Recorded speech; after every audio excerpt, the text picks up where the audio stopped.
Good morning students. कल हम लोगों ने एक्सरसाइज 1.2 को स्टार्ट किया था। एक्सरसाइज 1.2 का पहला सवाल हो गया था। दूसरे सवाल के बारे में हम लोग चर्चा कर रहे थे। उसमें हमने बताया था कि आप एकाएकी और आच्छादक सिद्ध करके सवाल को कर सकते हैं। तो आज हम क्या करते हैं, सबसे पहले क्वेश्चन नंबर 2 में, चूंकि हमने बताया था पाँच क्वेश्चन दिए हुए हैं, उनमें से 1-2 क्वेश्चन को हम लोग सॉल्व करते हैं। शेष को आप अपना घर पे होमवर्क में करिएगा। तो आज हम लोग प्रारंभ करते हैं एक्सरसाइज 1.2 का क्वेश्चन नंबर 2।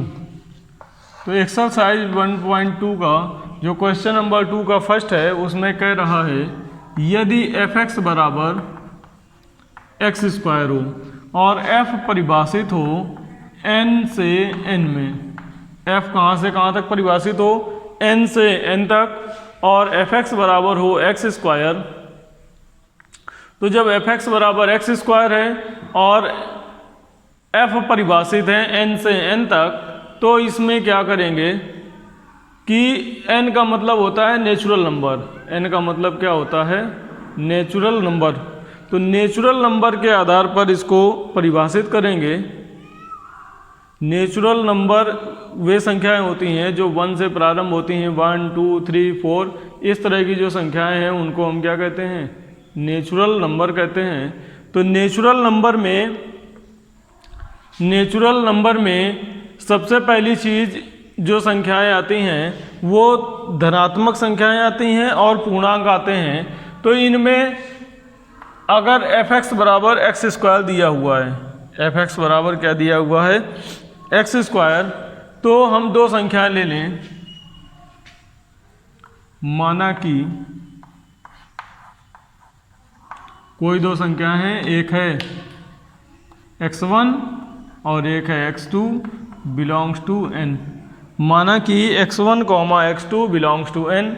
अब इसके बाद f(x1) कितना हो जाएगा? x1²। f(x2) कितना हो जाएगा? x2²।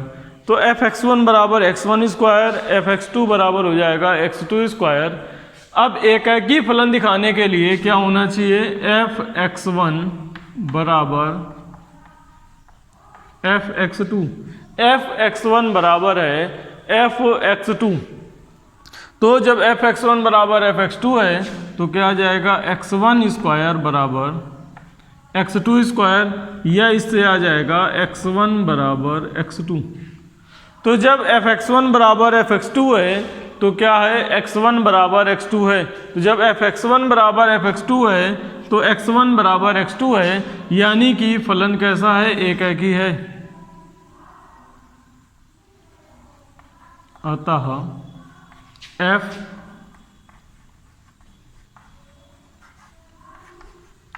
एकाकी है।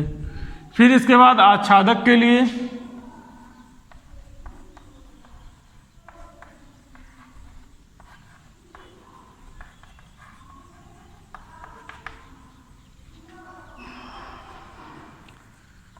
Two belongs to n। जो 2 है वो नेचुरल नंबर है, प्राकृतिक संख्या है, परंतु f(x) बराबर 2 या x² बराबर 2 या x बराबर √2 संभव नहीं है, क्योंकि √2 does not belongs to n। √2 does not belongs to n, अतः यह आच्छादक नहीं है।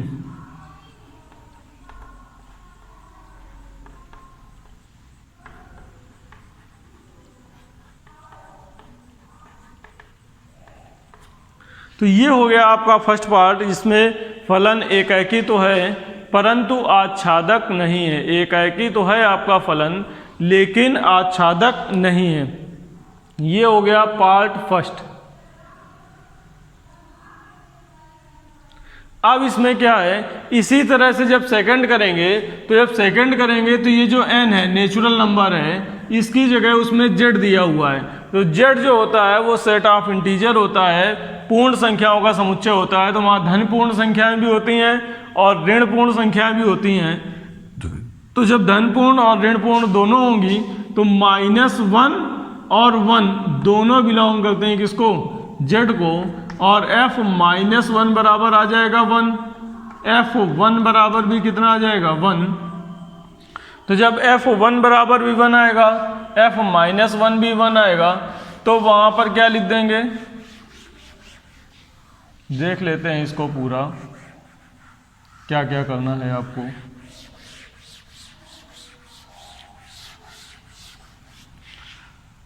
तो दूसरा जो पार्ट है इसका, उसमें दिया गया है f(x) बराबर x² और f फ्रॉम क्या कहा गया है, z से z।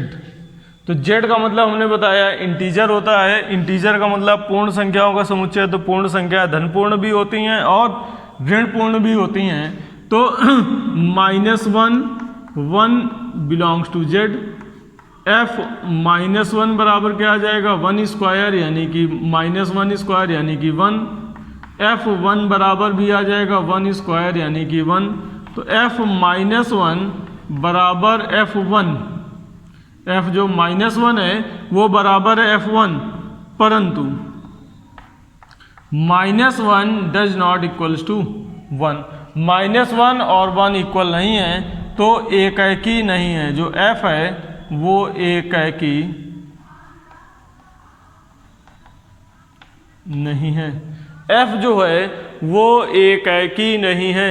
इसी तरह से आच्छादक में वही काम करेंगे जो पीछे किया था। चूंकि √2 क्या था, अपरिमेय था, तो रूट जो 2 है, x बराबर जब हम 2 लेंगे तो ये x बराबर 2 बिलोंग करेगा किसको, z को, लेकिन √2 does not belongs to z, तो ये भी आच्छादक नहीं होगा।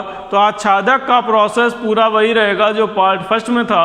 इसी तरह से थर्ड नंबर में z की जगह r कर देंगे, रियल नंबर कर देंगे। तो रियल नंबर के लिए भी एकाकी नहीं होगा, आच्छादक भी नहीं होगा। यही काम x³ के लिए करना है। तो इस तरह से आप अब क्वेश्चन नंबर 2 को आसानी से कर सकते हैं। मेरे ख्याल से आपको बात समझ में आ गई होगी। नेक्स्ट इसके बाद हम लोग चलते हैं अब क्वेश्चन नंबर 3 पर। क्वेश्चन नंबर 3 कह रहा है सिद्ध कीजिए f(x) बराबर इंटीजर फंक्शन दिया गया है। f(x) बराबर क्या दिया गया है, इंटीजर फंक्शन, महत्तम पूर्णांक फलन दिया गया है। तो महत्तम पूर्णांक फलन क्या होता है, इसको जरा पहले देख लेते हैं। वैसे तो आपने पढ़ा होगा लेकिन फिर भी फर्स्ट ईयर में है, लेकिन एक बार रिवाइज कर लेते हैं। महत्तम पूर्णांक फलन का मतलब क्या होता है। जैसे मान लीजिए फलन दिया गया है, फलन आपको दिया गया है f(x) बराबर महत्तम पूर्णांक फलन। महत्तम पूर्णांक फलन का मतलब होता है ब्रैकेट के अंदर x लिखा हो, बड़े कोष्ठक में जब x लिखा होता है तो इसको हम महत्तम पूर्णांक फलन कहते हैं। अब अगर इसके अंतर कहीं के लिखा हुआ है 1.2 तो आपका आंसर कितना आएगा 1। अगर कहीं लिखा है 1.7 तो भी आपका आंसर कितना आएगा 1। अगर कहीं लिखा है 2.3 तो महत्तम पूर्णांक कितना होगा 2। तो आपके जो नंबर दिए गए हैं उस नंबर में जो अधिकतम मान होगा, जो अधिकतम संख्या होगी, वही क्या कहलाती है, महत्तम पूर्णांक फलन कहलाती है। तो अब महत्तम पूर्णांक फलन दिया गया है f(x) बराबर x। तो और परिभाषित कहाँ है, f फ्रॉम r से r, ना तो एकाकी है ना ही आच्छादक है, जहाँ x से कम या उसके बराबर महत्तम पूर्णांक को निरूपित करता है। तो एक्सप्लेनेशन भी दे दिया गया है कि आपको क्या मानना है। तो फलन परिभाषित कहाँ है, f फ्रॉम r से r, यानी कि रियल नंबर में परिभाषित है। अब दो संख्या ले लें, मान लो 1.2 1.7 बिलोंग्स टू r, 1.2 और 1.7 r को बिलोंग करता है। तो f 1.2 बराबर महत्तम पूर्णांक फंक्शन 1.2, आंसर कितना आ जाएगा 1। f 1.7 ये हो जाएगा 1.7 और महत्तम पूर्णांक फलन से मान कितना आ जाएगा 1। अब इससे क्या आएगा, f 1.2 बराबर है f 1.7, दोनों के मान बराबर हैं। तो ये हुआ 1.2 और अब 1.2 बराबर किसके, 1.7 के, क्योंकि दोनों की वैल्यू क्या है, ये 1। परंतु 1.2 है वो नॉट इक्वल है किसके, 1.7 के। तो दो संख्याएं 1.2 1.7 ऐसी हैं जिनका जो आंसर है वो कितना आ गया है, 1 आ गया है। इसलिए ये फलन जो f है वो एकैकी नहीं है, f एकैकी नहीं है। अब f एकैकी नहीं है, आच्छादक की बात करें तो आच्छादक में क्या है, 0.7 बिलोंग्स टू आर। तो 0.7 जो है वो आर को बिलोंग करता है, लेकिन 0.7 जब आर को बिलोंग करेगा तो एफ एक्स बराबर कितना हो जाएगा, 0.7। एफ एक्स बराबर कितना आना चाहिए, 0.7। अब महत्तम पूर्णांक फंक्शन x बराबर 0.7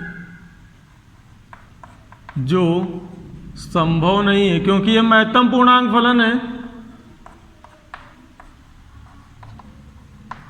जो संभव नहीं है, क्योंकि इसका मान क्या आएगा, सदैव पूर्णांक आएगा। तो जब संभव नहीं है तो f जो है वो आच्छादक नहीं है।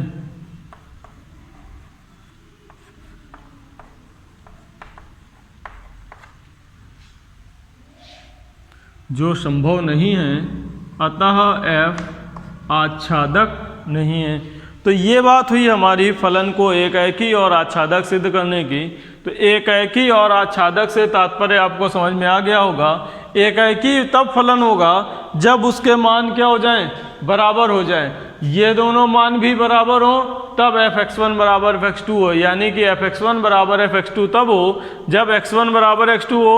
और यहाँ क्या होता है, प्रत्येक y के लिए कोई ना कोई x अवश्य होना चाहिए। अब ये जो y है 0.7, इसके लिए कोई भी x संभव नहीं है, इसलिए ये क्या हो जाएगा, आच्छादक नहीं होगा। नेक्स्ट सवाल नंबर 4 में इसी तरह से दिया गया है, सिद्ध कीजिए कि f(x) बराबर मॉड x द्वारा प्रदत्त मापांक फलन, मॉड x को क्या बोलते हैं, मापांक फलन बोलते हैं, f from r to r ना तो एकैकी है और ना ही आच्छादक है। तो ना तो फलन एकैकी है और ना ही आच्छादक है। तो इस फलन को और देख लेते हैं, क्वेश्चन नंबर 5 को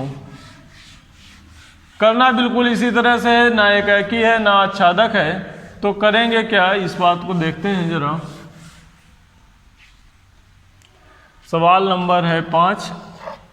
सवाल नंबर 5 में क्या दिया गया है, फंक्शन है f(x) बराबर मॉड x।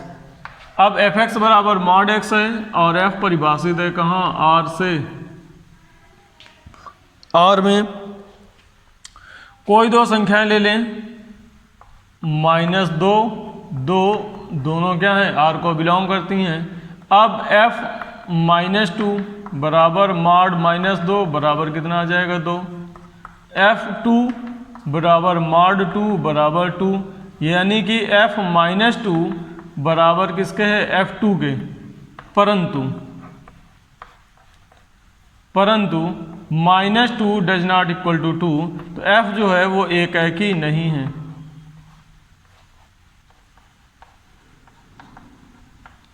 इसी तरह से -2 बिलोंग्स टू r, -2 जो है वो r को बिलोंग करेगा। तो f(x) बराबर -2, f(x) बराबर कितना ले लें, -2, यानी कि मॉड x बराबर -2। तो अब मॉड का जो आंसर आता है वो कभी ऋणात्मक नहीं हो सकता है, तो मॉड x बराबर -2 संभव नहीं है। जो संभव नहीं है क्योंकि मापांक फलन धनात्मक होता है। तो जब मापांक फलन धनात्मक होता है तो मापांक फलन धनात्मक होने के कारण f आच्छादक नहीं है। तो ये चर्चा हो गई हमारी क्वेश्चन नंबर 2, 3 और 2, 3, 4 और 5 की, सॉरी 2, 3 और 4 की।